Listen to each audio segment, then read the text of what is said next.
Hi guys, a little video to talk about very curved blades and thrusting. I don't actually have an awful lot to say about it, apart from that lots of people assert that you cannot thrust with a very curved blade. And what they essentially mean when they say that, they're not completely wrong per se, but what they're saying is you can't give a conventional direct thrust, be it in cart or terce, okay?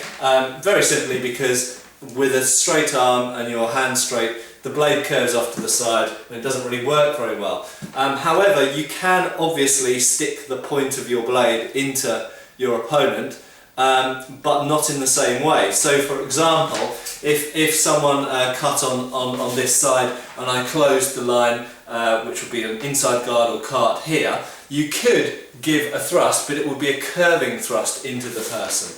Okay, if their blade's on my outside line and I'm thrusting on the inside line, you can still stab them and stay covered behind your blade whilst doing so. Exactly the same on the other side as well, or from below or from above. But what's worth mentioning is that you don't have as much reach or range with these curved thrusts.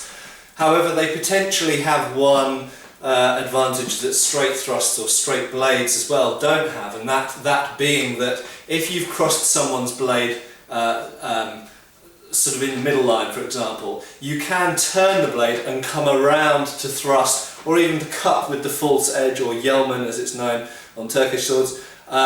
You can actually come around their blade to thrust or cut. And lots of people who teach very curved style of sabre, be it Asian or Eastern European or so on, actually make quite a big thing out of the fact that you can come around someone's blade with the point or with the false edge. The only thing I would say about that is, whilst yes you can, when you do that type of thrust you're utterly uncovered. So when the person's blade is on the outside of yours and you're thrusting them, yes, that's great because you're behind your sword and you're wounding them at the same time.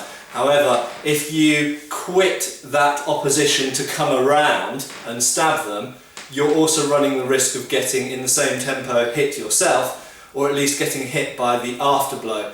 And I'll talk more about the afterblow in general in a separate video at some point, but it's quite a big topic. So essentially curved blades can stab. You've got a shorter range with those curved stabs than you do with a straight thrust. There are two ways you can do it. You can do it on the inside line or you can do it on the outside line.